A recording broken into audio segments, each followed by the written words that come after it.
Aún no está entrado Jacob. Aún están entrado, pero sí.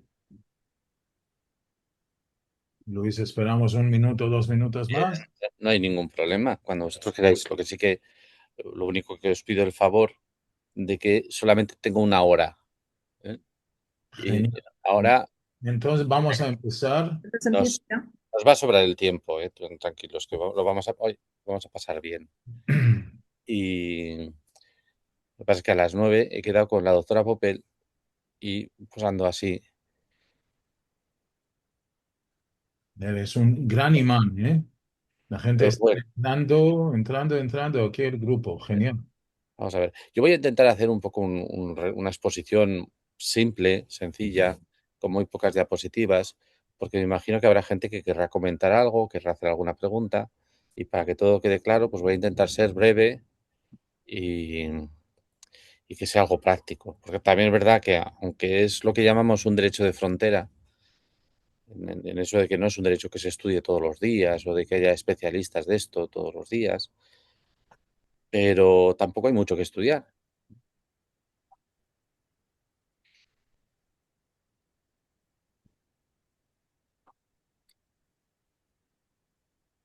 Pues puedes empezar cuando quieras, ¿no? Vale, pues voy a empezar. Bueno, primero dar las gracias a Edna y a Jacob por haberme invitado, por tenerme aquí como si fuese su casa.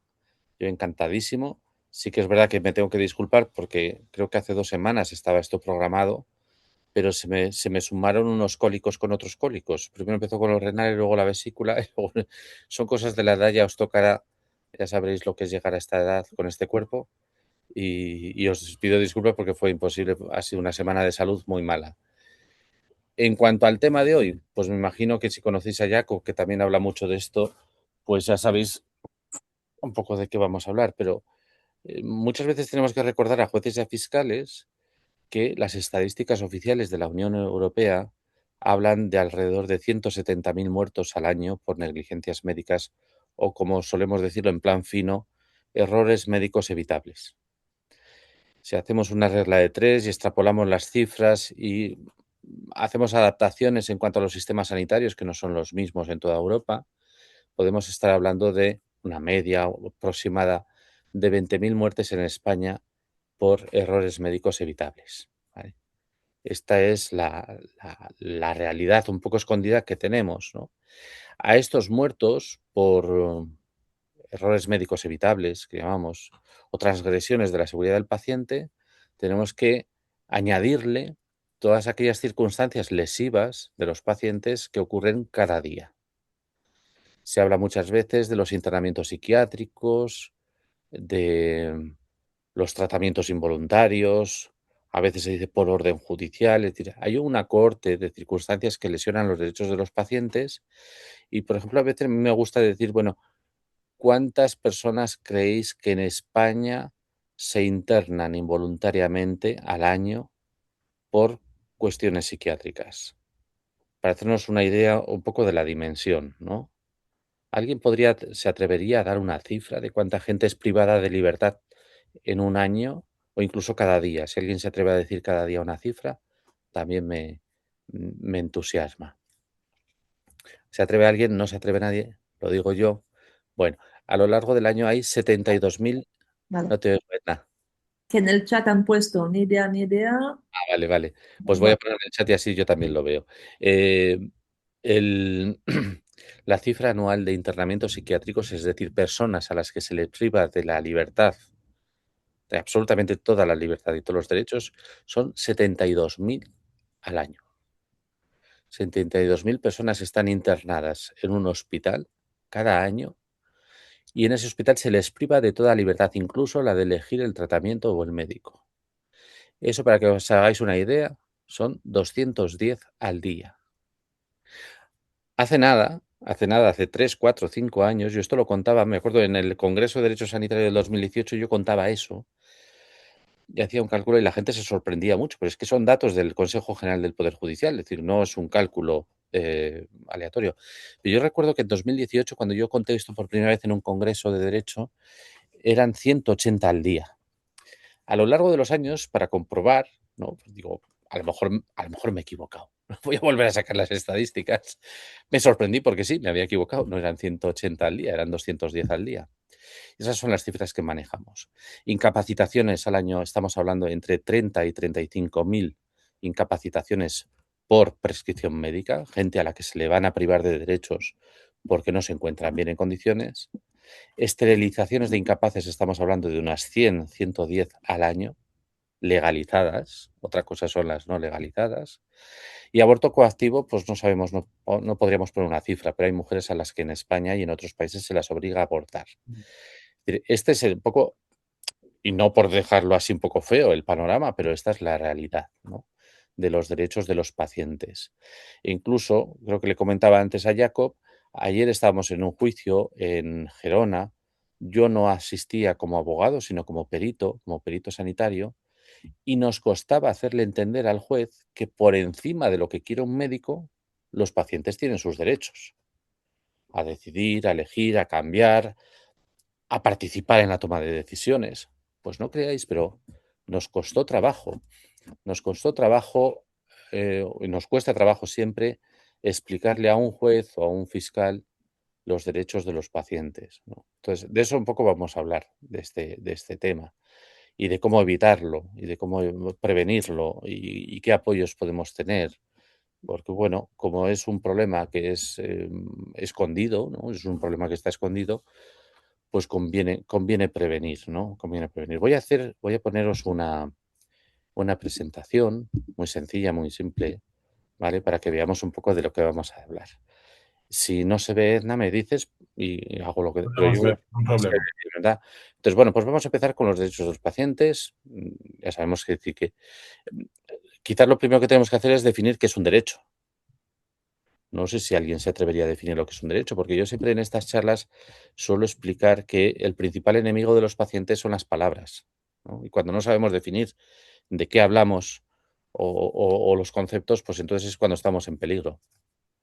El derecho no es otra cosa que la facultad de elegir, no es nada más que eso.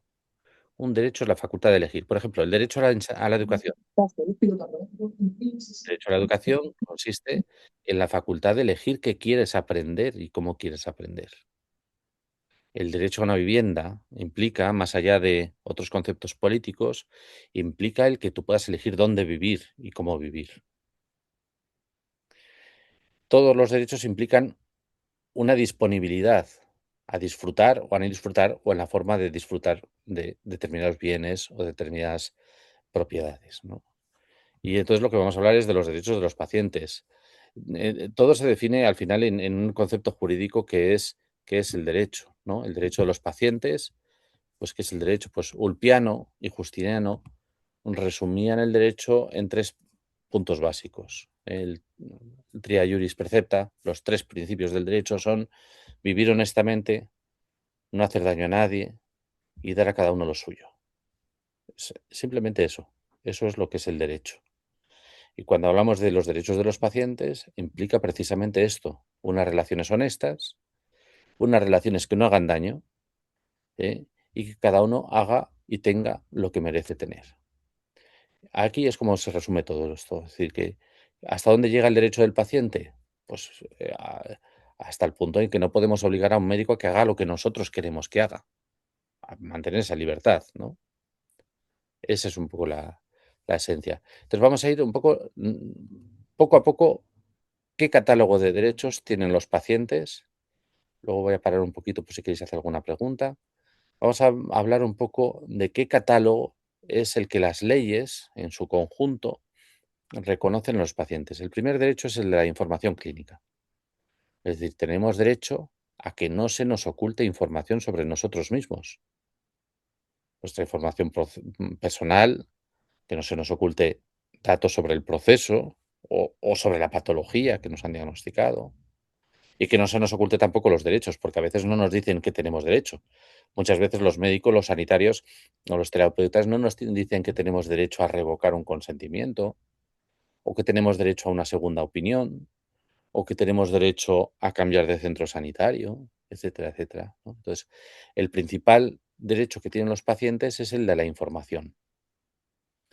Y siempre que hay un derecho, hay alguien que está obligado. Y en este caso, ¿quiénes están obligados a dar la información al paciente? Todos y cada uno de los profesionales sanitarios que intervienen en el acto sanitario. No vale que un profesional diga, yo no le puedo informar porque no soy el responsable. Si me estás atendiendo, eres responsable y no puedes decir que el responsable es otro. Todos los que atienden directamente al paciente tienen la obligación de darle la información que requiera. ¿Mm? Y esto es muy importante porque a veces preguntas al enfermero o a la enfermera, pero ¿qué es lo que tengo? ¿Qué es lo que me pasa? Y el enfermero o la enfermera te dice, eso ya te lo explicará el médico. No, no, el derecho a la información clínica del paciente implica que cualquier persona que te esté atendiendo sabe perfectamente lo que te pasa, sabe perfectamente lo que necesitas y por lo tanto tiene la obligación de informarte. Y tiene la obligación de darte los documentos que necesites, tiene la obligación de darte los resultados de las pruebas que te has hecho, tiene la obligación de no esconder para ti ninguna información que te afecte. Está claro, ¿verdad? Luego vamos a ver cómo todo esto se tergiversa y cómo tenemos que protegernos de todo esto, pero tenemos ese derecho a la información clínica. El segundo de los derechos, y no se pone en este orden porque sea más importante uno que otro, sino porque si no hay una información clínica es imposible consentir. Es decir, el consentimiento solo es posible cuando uno tiene toda la información necesaria para consentir. El orden que seguimos es un poco un orden lógico más que un orden por importancia. Entonces, el consentimiento implica que el paciente, en el momento de consentir, tiene que tener toda la información necesaria para tomar la decisión. Esto implica la buena fe del profesional e implica también el derecho del paciente a preguntar cuanto necesite. ¿Mm?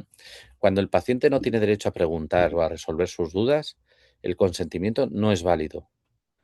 La nota característica que hace que un consentimiento sea válido es aquel proceso de consentimiento en el que el paciente ha tenido el derecho a preguntar. Cuando el paciente no tiene derecho a preguntar o a resolver dudas, ese consentimiento no vale. ¿Tiene que ser escrito? Bueno, la ley establece que mayoritariamente el consentimiento será verbal y es normal, ¿vale? Hasta ahí es normal. Pero establece una excepción a la verbalidad o a la oralidad en aquellas prácticas médicas o sanitarias que puedan afectar intensamente a la vida del paciente o que le puedan causar un daño o que puedan causar un riesgo, ¿vale? En esos casos, la ley expresamente obliga a que el consentimiento sea escrito. Tiene que ser un consentimiento que se acepta voluntariamente, sin vicios. Es decir, no puede haber engaños, no puede haber presiones, no puede haber amenazas. Y me imagino que algunos conocerán alguna historia en la que el médico o el enfermero dice, si no acepta esto que le propongo, no vuelva por aquí porque no le pienso atender. A eso se le llama vicio del consentimiento. Ese consentimiento ya no es válido. Hay coacción, hay vicio, ¿vale? El consentimiento debe estar tutelado por las administraciones, es decir, que la administración es la que se debe de encargar de que esos consentimientos sean buenos y sean efectivos, ¿no? Y por si acaso hubiese algún problema, los jueces también tienen la obligación de tutelar el consentimiento de los pacientes. Os digo la verdad también, en la práctica a los jueces les importa muy poco el consentimiento y las garantías de los pacientes. Y nos costará mucho trabajo explicarle a jueces y a fiscales que tienen que otorgar a los pacientes los mismos derechos que les otorgan a los consumidores. ¿Mm? Información exacta, información precisa, información cierta, nula presión, sin engaños, ¿no? Y este sería el segundo consentimiento, el segundo derecho de los pacientes. El tercer derecho es el derecho a la seguridad. Y no es un capricho, sino porque todo el mundo entiende que cuando uno va a un médico, a un sistema sanitario, lo que no quiere es terminar peor que como ha empezado. Pero también porque el artículo 43 de la Constitución española establece el derecho a la protección de la salud de todo el mundo, fuera del contexto sanitario, pero también específicamente dentro del contexto sanitario. Es muy triste, ¿no? Ir al médico por una cosa y que salgas peor, ¿no? Que salgas peor como has entrado, ¿no? Entonces, este es el tercero de los derechos. El cuarto de los derechos es el interés superior. Es decir, una relación entre un profesional y un paciente, ¿no? Pues evidentemente el profesional tiene más información, tiene más medios y el paciente es más débil, es más inseguro y tiene más necesidad de protección. Por lo tanto, el interés superior del paciente está por encima de cualquier cosa que quiera el médico o el enfermero. Aquí luego hablaremos de cuáles son los recursos que podemos utilizar para proteger nuestros derechos y nuestros intereses superiores. Pero esto lo vamos a dejar para más adelante. Otro de los derechos que tiene el paciente es a ser representado. Y es un derecho tan importante y tan básico como el resto de los que hemos hablado.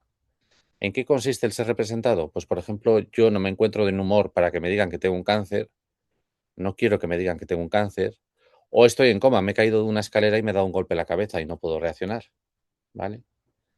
Entonces, en esos momentos en los que yo no puedo reaccionar o no quiero reaccionar, tengo el derecho, vamos a decirlo, sagrado.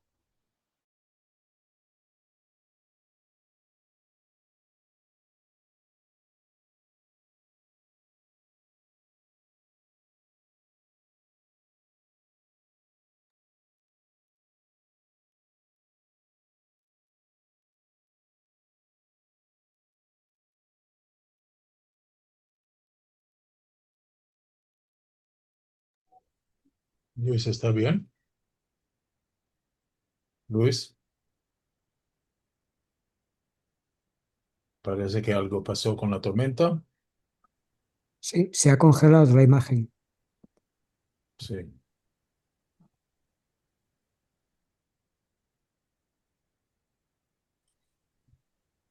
No se le oye, ¿eh? No sé.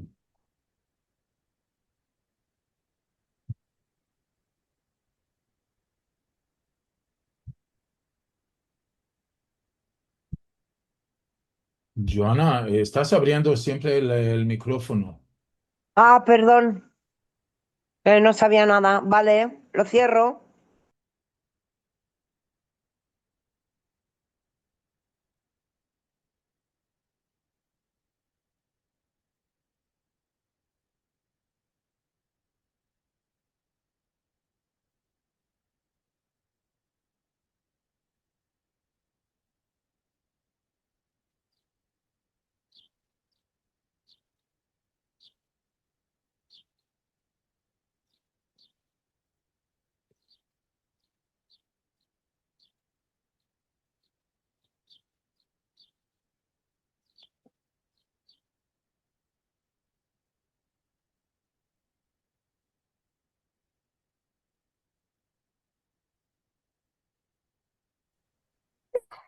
Bueno, parece que la tormenta, está guiándonos un poco la conexión. Bueno, voy a volver a poner la, la pantalla. Y entonces queda claro la representación y la no sustitución. Es decir, que una cosa es que nos ayuden y nos echen una otra mano y otra cosa es que decidan lo que no queremos, ¿no? Otro de los derechos fundamentales es la segunda opinión. Es decir, a mí un médico me puede contar su vida y me puede decir que yo tengo un cáncer y que mi tratamiento solo hay uno. Yo tengo derecho a preguntar a otro médico, tengo derecho a llevar mis pruebas, las que ya me he hecho, a otro médico y pedirle una segunda opinión, ¿vale? Incluso cuando estoy ingresado tengo derecho a que venga un médico de fuera a verme o incluso estando ingresado tengo derecho a pedir que me den el alta para irme a otro hospital. Eso implica el derecho a la segunda opinión. Y luego, como último conjunto de derechos, son el derecho a la salud pública, que está basado en principios de equidad, de promoción, de pertinencia, de precaución, de evaluación o de transparencia. Es decir, derecho a que el ambiente, el conjunto del sistema sanitario, no nos cause un daño. Hay un concepto que es el de prevención dentro de lo que es la salud pública. Y la prevención, hay distintos niveles de prevención. Por ejemplo, hay una prevención primaria, que es la necesidad de evitar que las personas entremos en enfermedad. Una prevención secundaria, que es evitar que esta enfermedad nos deje secuelas. Una prevención terciaria, que es evitar que esas secuelas se cronifiquen, y una prevención cuaternaria, que es evitar que los médicos y los sanitarios nos terminen enfermando más. Esos 4 niveles de prevención también son parte del derecho de los pacientes, ¿vale? Todos estos derechos vienen recogidos en distintas leyes que están un poco dispersas, que tampoco merece la pena que los entremos en detalle, pero vamos desde la Ley General de Sanidad a la Ley de Autonomía del Paciente, los derechos en materia de información clínica, la Ley General de Salud Pública, el decreto legislativo que aprueba el texto de la Ley de Uso Racional del Medicamento, la Ley de Ordenación de Profesiones Sanitarias, las leyes de régimen jurídico de la Administración Pública, o, por ejemplo, el Real Decreto 1015 sobre la disponibilidad de medicamentos no legalizados en situaciones especiales, ¿vale? Así como la Ley de Ensayos Clínicos, ¿no? Y bueno, no sé si hay alguna pregunta, porque ya para pasar luego a otra cosa. ¿Tenéis alguna pregunta? ¿Alguien tiene alguna pregunta? Me voy a poner aquí el chat, que no lo El veo. chat, lo que quieres. Si quieres Sí. escribir en el chat, Ah, puedes. me dice alguien, Silvia, creo, que repita los 4 aspectos de la prevención. Bueno, son 4 niveles de prevención. La prevención primaria es evitar que la gente tenga enfermedades. Como sabéis, la historia de la medicina decían que Asclepio tenía 2 hijas, una se llamaba Igea y la otra se llamaba Panacea. Son las formas de evitar las enfermedades, ¿no? Igea, de Igea, que era la hija de Asclepio, nace la higiene como una forma de prevenir las enfermedades, y Panacea, de ahí viene la farmacología, la farmacopedia, las terapias, las hierbas y todo esto, que es la que es un poco la madre de la farmacia, ¿no? Igea y Panacea. Pues eso sería un poco la prevención primaria, evitar que la persona coja una enfermedad, ¿eh? De cualquier tipo. La prevención secundaria es evitar los síntomas, ¿eh? Evitar los síntomas que nos deterioran con tiempo. La tercera es evitar que eso se cronifique, ¿vale? Una es evitar la enfermedad, la otra es evitar el daño que producen los síntomas, y la otra evitar que esos síntomas y esas enfermedades se cronifiquen. Y el cuarto nivel de prevención sería el nivel cuaternario, que es evitar que el sistema sanitario o los profesionales sanitarios terminen acabando con nosotros. La prevención cuaternaria. Esos también son derechos de los pacientes. Chus me pregunta que cuando ingresa una persona mayor, ¿cómo para hacer para que te consulte cualquier decisión? Por ejemplo, la sedación. Bueno, pues esto es de lo que vamos a hablar ahora mismo, ¿no? De cómo poner medidas para evitar los abusos asistenciales o incluso lo que nosotros llamamos el secuestro médico, ¿vale? Esto es de lo que vamos a hablar ahora. Creo que se ve bien la diapositiva, ¿no? Es que yo no la veo, pero yo creo que se ve bien. Bien, en primer lugar, como dice en Castilla, y me imagino que por otros sitios de España, proteger a los pacientes no es fácil. Daos cuenta que pretendemos proteger a un paciente de un sistema sanitario completo, que tiene abogados, que tiene gerentes, que tiene administradores, que tiene todos los medios, ¿eh? Tiene profesionales, buenos, mejores, peores. Es decir, es una lucha muy grande contra cualquier persona, ¿no? Entonces, primera cuestión, prevenir. ¿Qué debemos hacer para proteger a un paciente? Bueno, en primer lugar, independientemente de cualquier idea política, que no me pongo yo a hablar de política, hay que intentar prescindir y separarse lo máximo posible de los sistemas públicos. No porque sean públicos, sino porque no los has elegido tú. La medicina, como prestación de servicios, se basa en una relación de confianza. Ir a un sistema sanitario donde no hay relación de confianza o donde no puedes elegir al profesional que te atienda es lo peor que se puede hacer y lo que más puede asegurar que tengas problemas y que no te puedas defender. Entonces, hay que intentar por todos los medios que la atención básica y principal de los pacientes corresponda a profesionales con los que tenemos plena confianza. Ir a sistemas sanitarios donde no hay confianza es un riesgo, ¿vale? Y hay que evitarlo.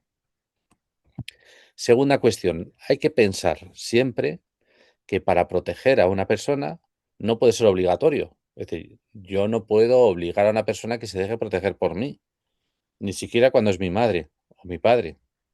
sino que tiene que ser esa persona la que elija a quién lo va a proteger.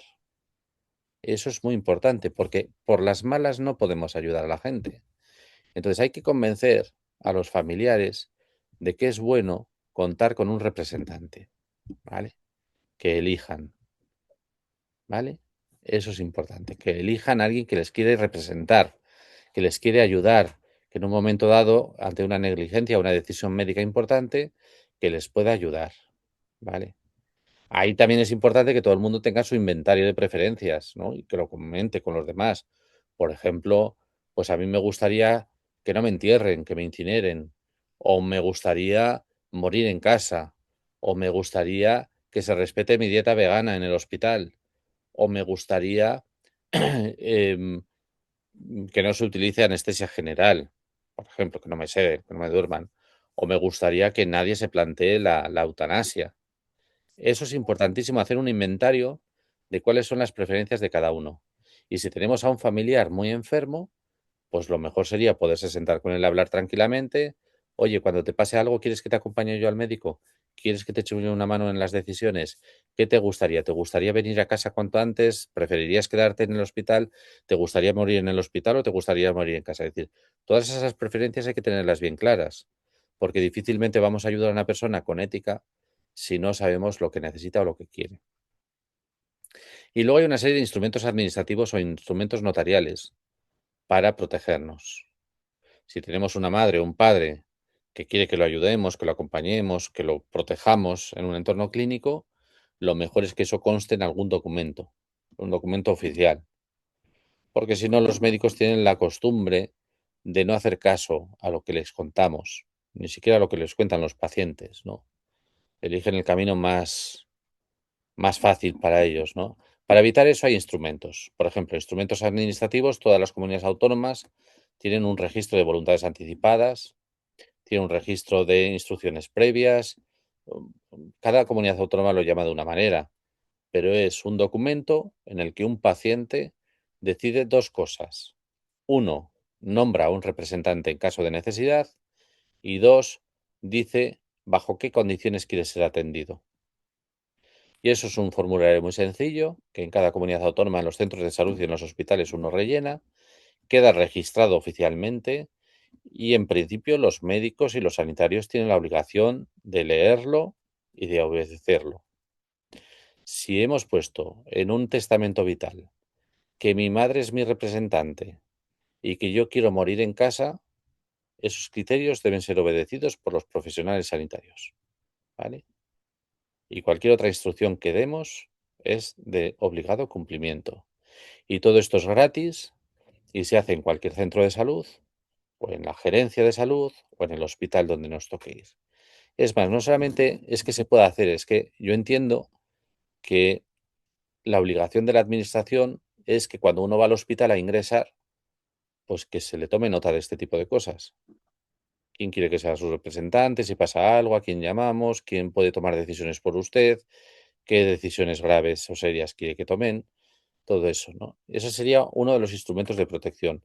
Y que si no existe un testamento vital o no existe un instrumento de este tipo, unas instrucciones previas, unas voluntades anticipadas, probablemente no nos hagan caso. Y normalmente lo que observamos es que los facultativos, los sanitarios, si no hay nada inscrito, no obedecen nada. Es que mi madre no quiere transfusiones. Bueno, eso es lo que dice usted. Yo le tengo que poner una transfusión, se la voy a poner. La única manera de que no le pongan transfusiones a su madre es que eso está escrito en un documento. Y cuando alguien dice no quiero transfusiones, pues no quiero transfusiones, ya está. En esos casos solamente se podría poner una transfusión con la autorización judicial, ¿vale? No lo preguntan, claro que sí, Silvia dice que no preguntan nada, claro, vivimos en un sistema que está bastante mal educado, pero como medida de prevención hay que seguir un poco este esquema que os he dicho. Buscar profesionales de confianza, tener una persona que te represente, hacer un inventario de preferencias y todo eso lo podemos inscribir en un documento de voluntades anticipadas, de testamento vital, de instrucciones previas, en cualquier comunidad autónoma, mejor que mejor, ¿vale? Para terminar, tendríamos un nivel superior de protección, que sería el nivel notarial. ¿Mm? ¿En qué consiste el instrumento notarial? Pues se trata de ir a un notario y hacer una escritura con la solemnidad que tiene una escritura notarial, y esa escritura se integra en la sección correspondiente del registro civil, de tal manera que todo el mundo puede saber que has hecho un apoderamiento a nombre de una persona para que te ayude y que te obedezca. Las ventajas de los instrumentos notariales respecto del testamento vital, pues que los instrumentos notariales no solamente se refieren a cuestiones médicas, sino también a cuestiones prácticas, cuestiones legales, cuestiones económicas, cuestiones de gestiones administrativas o bancarias. Entonces, todas esas instrucciones sanitarias podemos completarlas con un instrumento notarial donde ponemos, pues además de esas previsiones sanitarias, pues otras cuestiones. Pues mientras estoy ingresado, los pagos y los cobros se va a encargar fulanito o menganito. Mientras estoy ingresado y estoy en coma, pues cualquier gestión jurídica que haya que hacer, cualquier recurso, cualquier proceso judicial, pues se encargará fulanito. Si alguien me interna en un hospital involuntariamente, menganito se encargará de sacarme y de presentar la demanda que sea necesaria.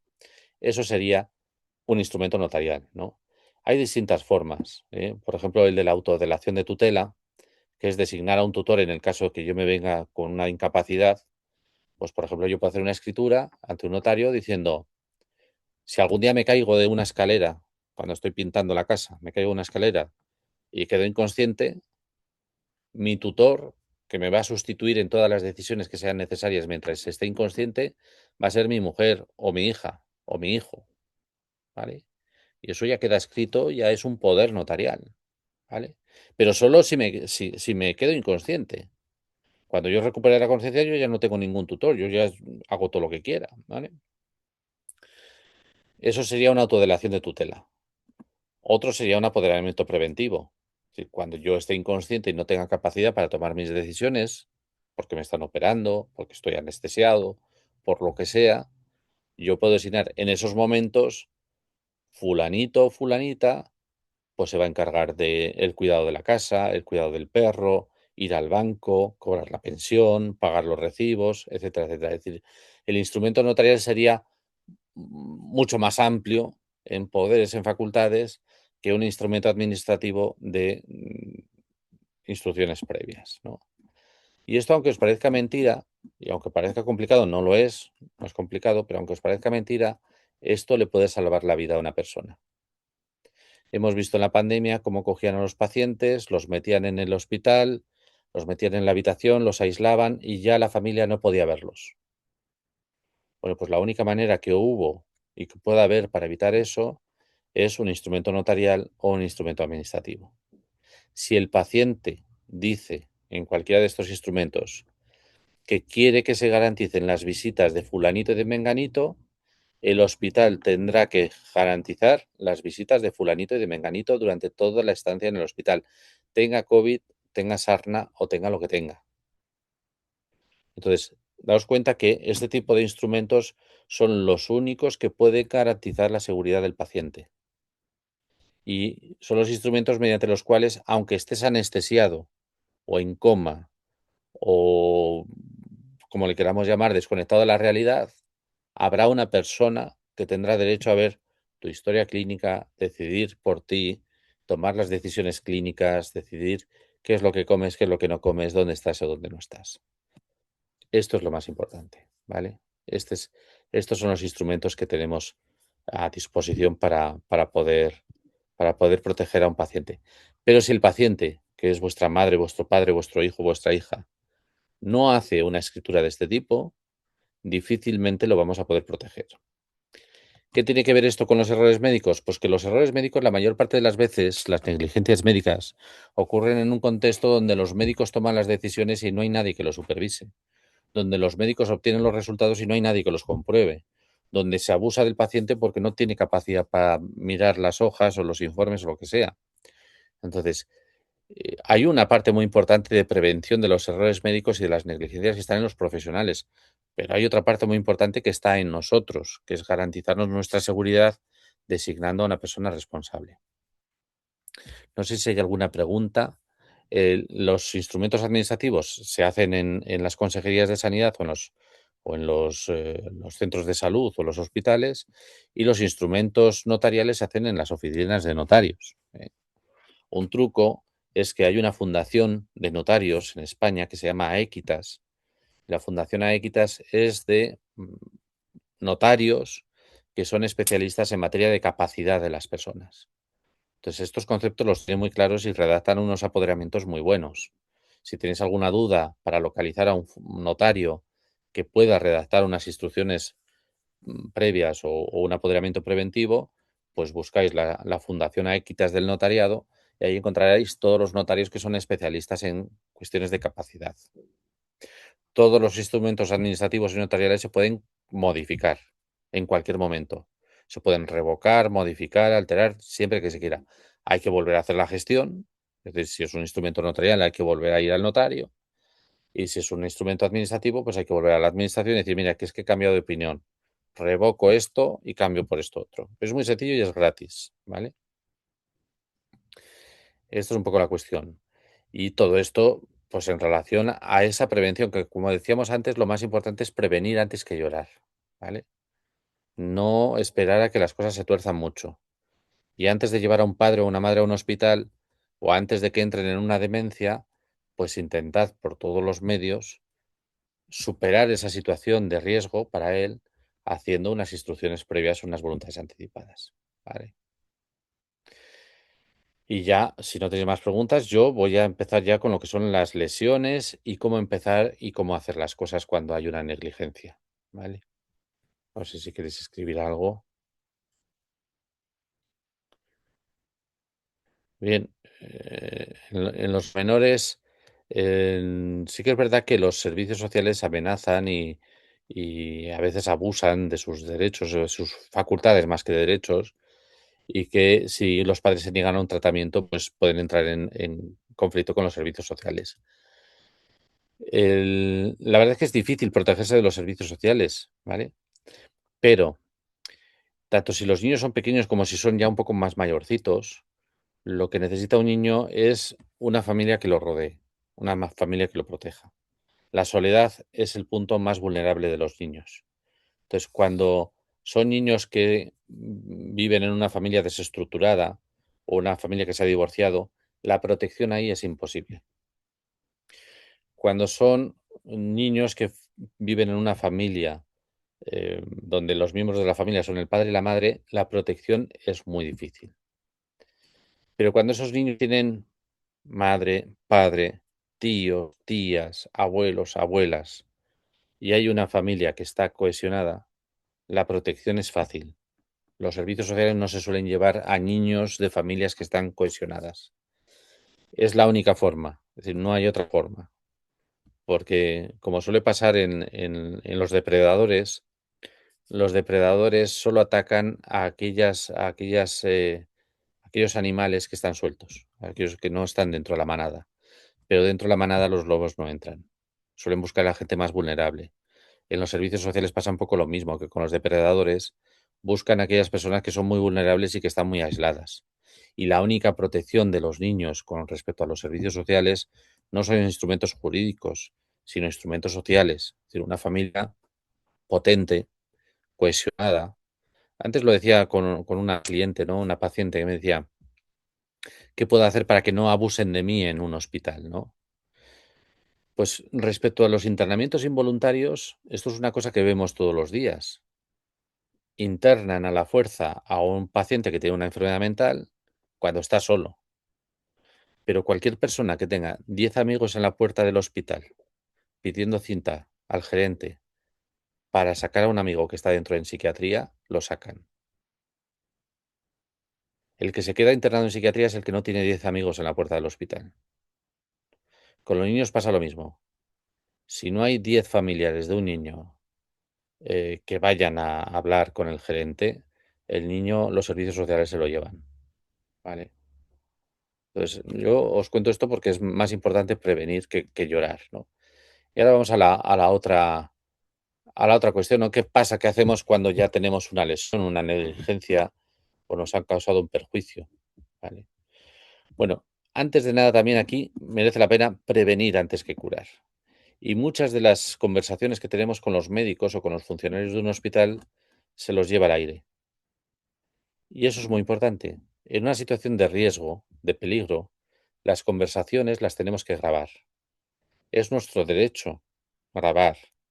No tiene que ser de una manera ostentosa, no tenemos por qué avisar a nadie de que estamos grabando. Es nuestro derecho grabar y si lo hacemos de una manera poco violenta, muchísimo mejor. Cuanto más naturales sean las conversaciones, más valor tienen en un juicio. En segundo lugar, tenemos derecho al acceso a la documentación clínica y nos la tienen que dar. Y tercer lugar, si las relaciones ya son malas desde el principio, no se van a estropear porque pongas todo esto por escrito en atención al paciente.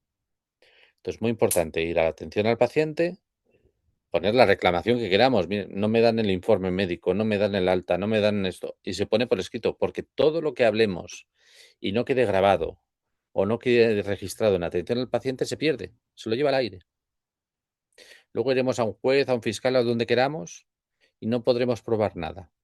Entonces, lo más importante cuando hay negligencias es cuanto antes recabar pruebas, grabaciones, escritos, etcétera, etcétera. Una vez que el daño ya está hecho y ya se ha causado el perjuicio al paciente, lo más importante es hacer una reclamación formal. Tenemos un año para hacerlo desde que se ha causado la lesión o se han curado las secuelas.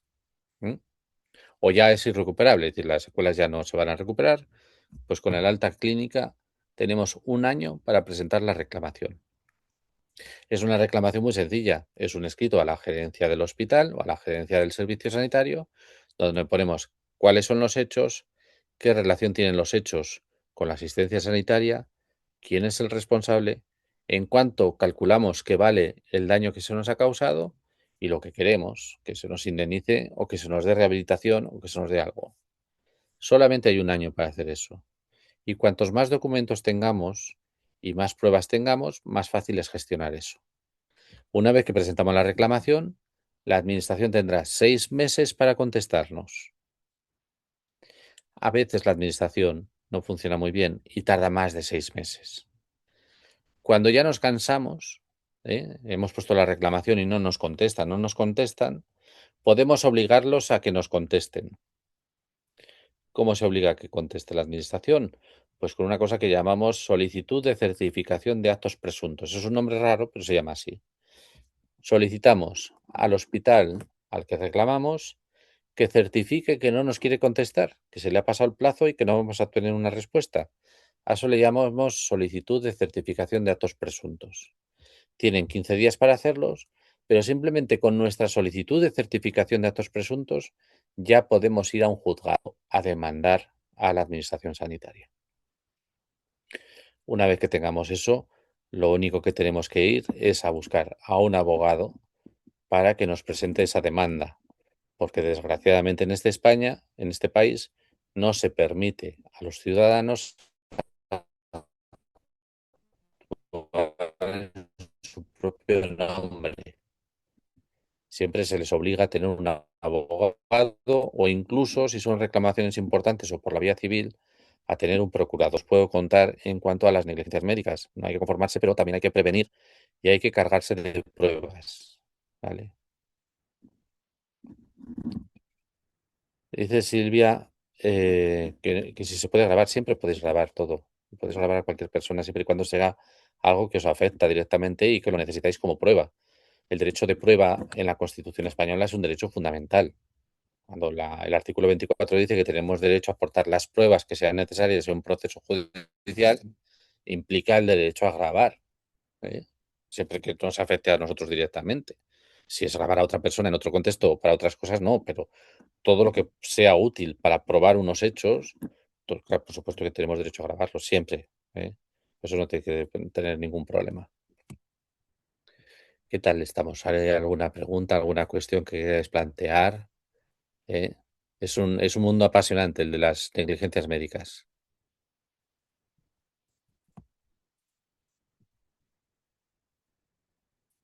¿Es alguna cuestión? ¿Os animáis? ¿Alguien a preguntar? ¿Dónde se Hola, presenta yo. aquí hay, perdona, antes Silvia preguntaba aquí que dónde se presenta la solicitud de certificación.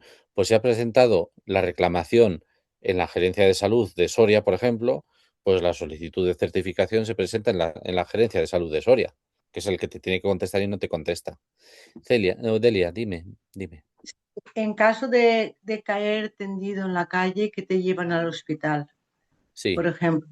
Claro, sí, supuestamente ahora ya sabemos que tenemos que ir a registrar un representante, ¿no? Para que en caso de que pase eso nos represente. Pero, ¿qué pasa si tú entras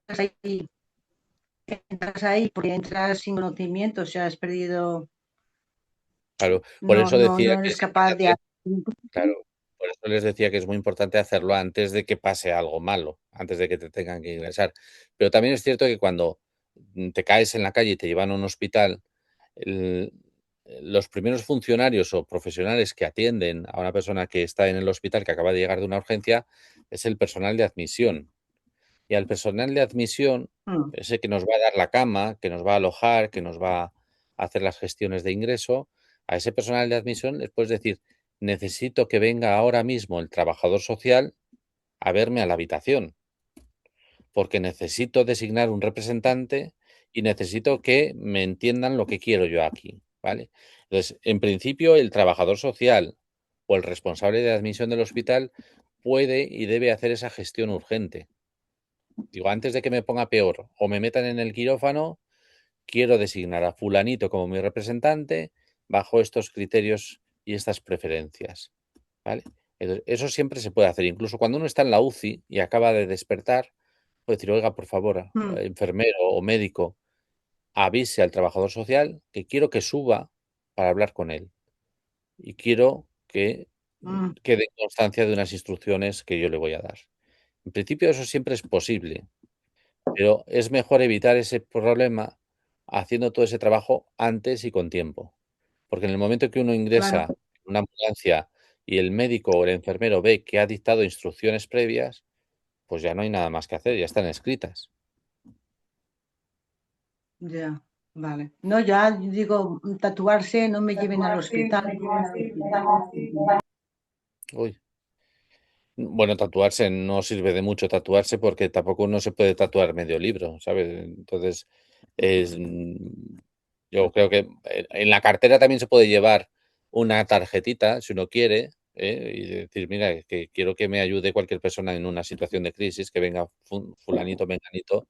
Claro, una tarjetita en la cartera tampoco está mal, ¿no? Donde vengan los teléfonos de las personas importantes, donde Ya, venga... Sí, pero eso ya llega tarde porque cuando entras lo meten todo en una bolsa, cartera y esa- todo, y no. exactamente, Esto- exactamente. Por eso es mejor prevenir, prevenir. Antes de que se lleven a un hijo, a una hija, a una madre, un padre, una pareja, pues se hace un instrumento, ya queda todo claro. Vale, gracias. A usted. Buenas tardes, Buenas Luis Miguel. tardes. Buenas tardes. Quería hacerte una pregunta. Pues adelante. ¿Hay alguna prescripción desde que ocurre un suceso hasta que se pueda presentar una demanda? Sí, como os he dicho antes, hay un año. Un año desde el Un hecho año. lesivo o un año desde que termina la recuperación. También es verdad que ese año es un año flexible, porque mientras uno no tenga los datos para presentar la demanda, tampoco se le puede exigir al ciudadano que presente la demanda. Es decir, si yo pido la historia clínica al hospital y no me la dan, y no me la dan, y no me la dan, y no me la dan, y a la vuelta de 2 años consigo la historia clínica, ahí es donde Ujú. empieza a correr el tiempo para presentar la reclamación. En el momento Vale. que yo ya tengo todo preparado, ¿no?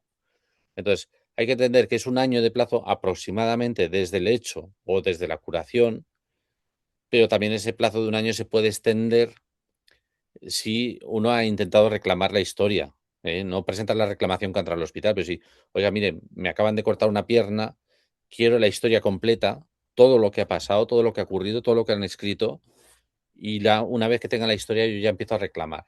Pues esa solicitud de historia clínica detiene ese año de prescripción. Perfecto. ¿Vale? Gracias. A usted. ¿Alguna cosa más? ¿Alguien más quiere preguntar? Ahora tenemos unos minutos más antes que Luis Buenas, Sí, Yo lo único que no me he podido unir al principio porque me decían que no, que no estaba, que no podían, que no se puede, no funcionaba lo de él. Entonces me he unido pues casi al de media hora de empezar, cuando ya he visto que salía que sí se podía. Entonces, ¿es posible que nos envíe la grabación? no sé, Jacob, yo no sé Eh, qué planes tiene, pero por mi parte no hay ningún Que problema. me he perdido Estamos una parte hablando importante. ahora. Vamos a ver. Vamos a ver después. Vale, Bueno, porque muy bien. me he perdido una parte importante. Eh, gracias. Bueno, a Muchas ti. gracias. ¿Alguna cuestión más tenéis? Una pregunta. Sí. Yo más de una vez, cuando, por ejemplo, mi padre ha estado ingresado, he preguntado a la enfermera o enfermero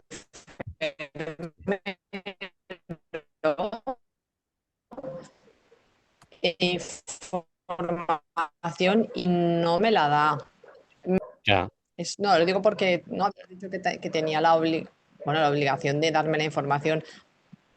No sé si es bueno, o porque no lo sabe.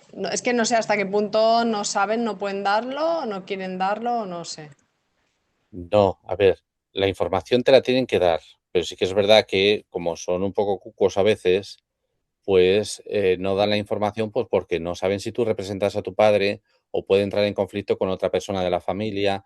Entonces, pues a veces abusan de esos criterios un poco arbitrarios que tiene la administración. Para evitar eso, es importante que una persona haya designado, es decir, pues quiero que mi hija o mi hijo o mi hermana tenga acceso a mi historia clínica y eso se hace en las voluntades anticipadas. Vale, ¿Vale? Entonces, vale. bueno, De es un acuerdo. defecto. ¿Por qué? Porque date cuenta que en principio los profesionales deberían obedecer a la razón, ¿no? Si tengo ingresado a un padre y viene una hija, evidentemente la hija es guardadora de su padre, es cuidadora de su padre, tiene un afecto. ¿Por qué le vamos a negar la información? Pero ahí entra un poco la zorrería del personal y dice, "Ah, es que a lo mejor la hija lo quiere mal. O es que a lo mejor el padre no quiere saber nada de la hija. Y ante la duda, pues quitamos los derechos al padre y a la hija y nosotros trabajamos mucho más libres, ¿no?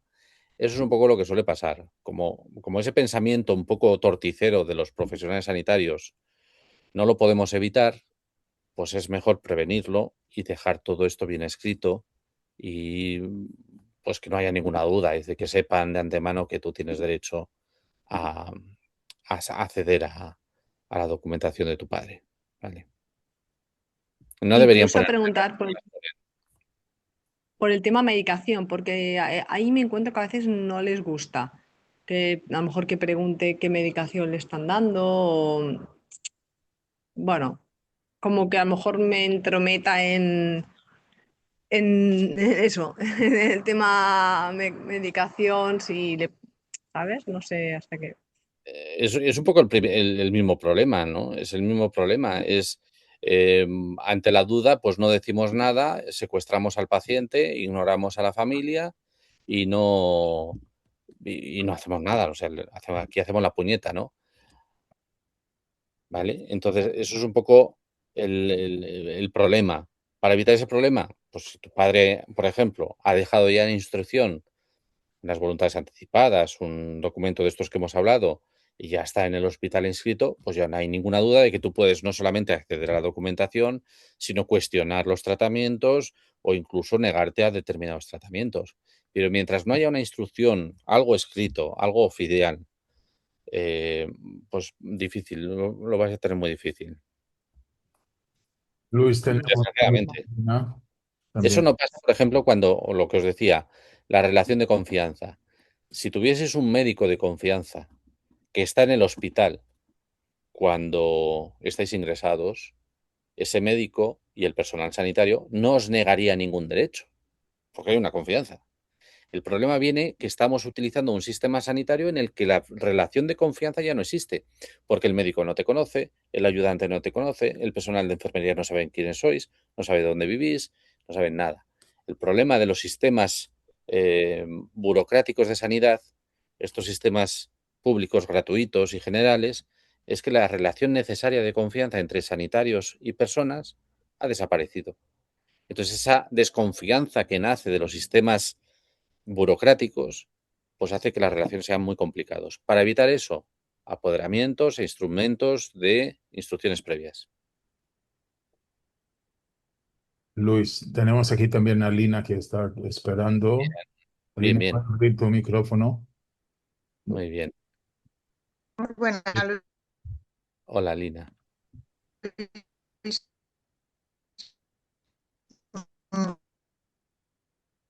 Alina, ¿El madre o el padre? Sí. ¿me No he entendiste? oído la pregunta, se me ha ido el sonido, no sé por qué. Alina, parece que no está. Chus, Podría cortar la O comunicación. sea, me ha cortado. ¿Me escucha? ahora Sí, sí. ahora sí. Vale, he vuelto. Dime la pregunta, porque no he oído nada, se ha borrado, no se oía. Siendo una madre soltera, ¿cómo podría proteger a mi hija, por ejemplo? Frente a la seguridad social, a todo lo que podía. Exactamente igual, es decir, que tu hija, no sé cuántos años tiene. ¿Cuántos 10 años tiene? años. 10 10. años. Bueno, pues tú puedes hacer una autodelación de tutela, puedes designar un tutor para tu hija cuando quieras, puedes hacer unas instrucciones, cuál es tu criterio como madre en el ejercicio de la patria potestad. Todo eso también lo puedes hacer en un instrumento. Aunque sea pequeña, los niños también tienen derechos, exactamente igual que los adultos. Hay que arbitrar una serie de mecanismos para ajustar la edad y la madurez que tienen, pero los mismos derechos que tiene un adulto lo tiene un niño. Y puedes hacer un instrumento de voluntades anticipadas marcando cuáles son tus criterios como madre en caso de que tú no puedas tomar las decisiones porque no estás o porque por lo que sea, ¿no? Pero en principio, además, el niño una vez que está ingresado, las facultades de apoyo las dirige directa y personalmente quien ejerce la patria potestad, es decir, que no necesitas ningún instrumento notarial para sustituir o para completar la voluntad de tu hija, ¿vale? A medida que ellos van madurando los niños y sobre todo a partir de los 12 años, los niños también pueden dejar sus preferencias escritas, ¿vale? Ujú. Bueno, pues nos pasamos con Chus y ya me tengo que marchar. Lo siento, Ay, pero sí, Chus, venga, rápido. Sí, hola, Hola, buenas tardes. hola, ¿me oyes, no? Sí, ¿Me oyes? Sí, vale. sí, Vale, yo es que es personal con mis padres, que son mayores, y mi padre tiene algo de demencia. No, sí, no sé si querrán hacerlo de las voluntades, de hecho se lo voy a proponer, pero yo veo que está como muy de moda el sedar a la gente. Y no sí. sé si se pregunta o no se pregunta, y a mí me da miedo que un día ingrese mi padre y de repente cuando yo llegue, pues es que está sedado porque tal. Si no tengo las últimas voluntades, no puedo hacer nada más. No, no. No puedo hacer nada más. La otra opción es ir a un juzgado a presentar una demanda, pero eso Ya, no va a solucionar en 5 el minutos problema del momento. ni en 5 días, ni siquiera, porque las normas procesales en estos asuntos no permiten esa agilidad, ni siquiera en 5 días, ni siquiera en 10. Es decir, Entonces, pero no se pregunta a la familia si le sedan o no le sedan, porque es que yo he tenido esa impresión como de que, por depende cosas del que oigo por profesional. la calle, ¿eh? Hay profesionales que sí que son más éticos y hay profesionales que son muy poco éticos. Eso ya va a depender del profesional que dirija el proceso asistencial. Hay profesionales que se niegan a abusar del paciente y hay profesionales que lo tienen por sistema. Ya, Para evitar eso, pues siempre que dejemos todo esto por escrito y todo bien formalizado, pues mucho mejor y vale. así ya no tenemos que estar con la duda, porque desde luego que esos problemas de esa intensidad en esos momentos no hay una solución jurídica de ahora para ahora. Ya, ya, Entre ya. que vamos a un Pero ¿y en juzgado, el sí. documento se contempla lo de la sedación? Es que no le he leído entero, le En el estuve documento, leyendo. en el documento uno puede poner todo lo que quiera, ¿eh? Vale, No es que he pone visto sedación. alguno que ya estaba como redactado. En el notarial entiendo que sí, pero en el documento así de últimas voluntades menos sofisticado, porque ellos no van a ir al notario segurísimo, vamos, En eso cualquier instrumento, sea notarial o administrativo, puedes poner las disposiciones que creas necesarias. Todo tipo de se puede disposiciones. añadir. Todo, sí. Vale, Puedes vale, poner vale. unas, añadir otras y todo esto. Luis, Vale. Dime. Gracias. Pues aquí hay más preguntas, pero tú tienes que ir. Y me tengo que marchar, ya lo siento. Ya. Incluso pues, si fuese necesario otro día, podemos quedar otro Hacemos día. otro día, o si te parece, O- si la gente van a escribir ahora sus preguntas en el chat y te mando, así que podemos. Me parece estupendo. Si me mandáis las preguntas que hay en el chat, Y yo después, me comprometo a hacer un vídeo respondiendo a todas las preguntas. y voy a publicarlo en el grupo, y así que todo tiene. Muy bien. Pues muchísimas gracias y disculpad por las prisas, pero me Muchas tengo que ir. gracias, Luis. Muchas Pero gracias. si me mandáis una lista de las preguntas, yo os hago un vídeo con todas las respuestas. Muy bien, gracias. Un abrazo. Gracias. Un abrazo.